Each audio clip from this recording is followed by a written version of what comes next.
มืดน่ะมามื้อแรกครับ2-3มื้อแรกครับเนาะลาย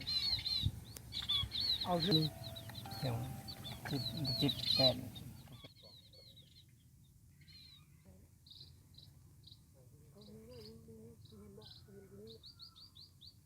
มาแล้วพี่น้อง2 ตัวบินซ้ำ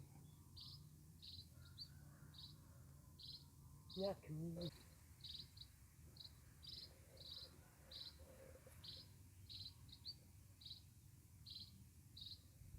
เห็นแล้วนายพานเห็นแล้วก็มาเจเน่ยิงแล้ว ข้าง ตรงแล้วเฮียตรงแล้ว ว้าหัวแตกเลยจ้ะ โซ่เด้โซ่เด้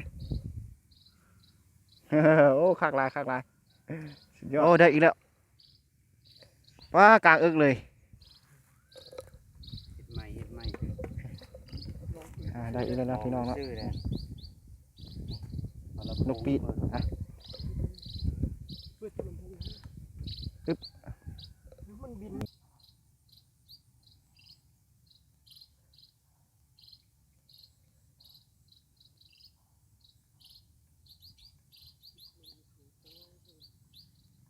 มาแล้วพี่น้องมาแล้ว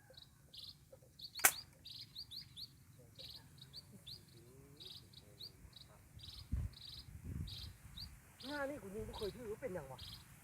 ยังไม่เคยถือในงานนี่นะ มันลมบ่ได้ซ้ำพี่น้องเลย โอ้ย เห็นบอกคุณยิงเบอร์ใหม่ปวดเยาวอนง่ายนะโอ้ดูคุณยิงเมื่อกี้ก็หูรถอยู่กันเลย แจงมือเลยเม้นมันจะมึง มาแล้วพี่น้องมึงนายพานญาติกันยิงเลยวันนี้ ไม่เคยเห็นเพื่อนยิงนะ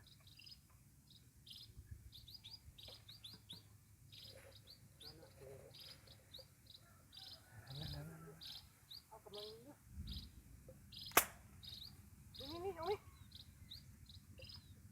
ยังอยู่เทิงอีกตัวนึงไงยังอยู่เทิงเยอะละนี่ได้ฟังนี้แล้ว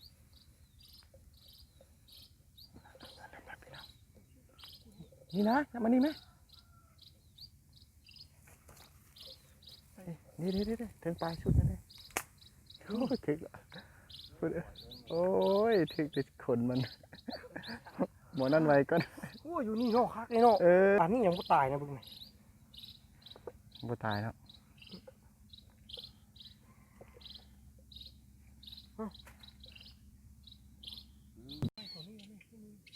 ได้อีกตัวนึงแล้วพี่น้องท่านผู้ชมนกปีด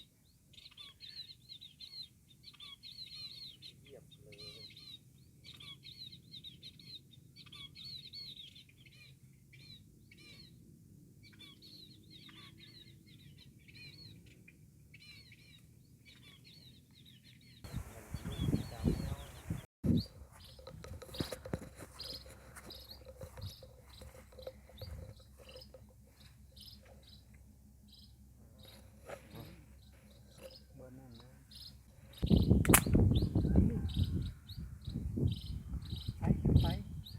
คันบรับนี่ดูไม่ใหญ่รับเนาะคันบรับนี่ ตัวอีกตัวนึงแล้วพี่น้องเอ้ยนายพานอย่างว่าอันนี้นะกำลังไปเอา อ่านน้อย อ้วน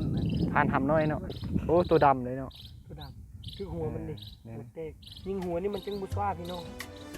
ถ้ามีตัวมันว่ามันจะกินเลย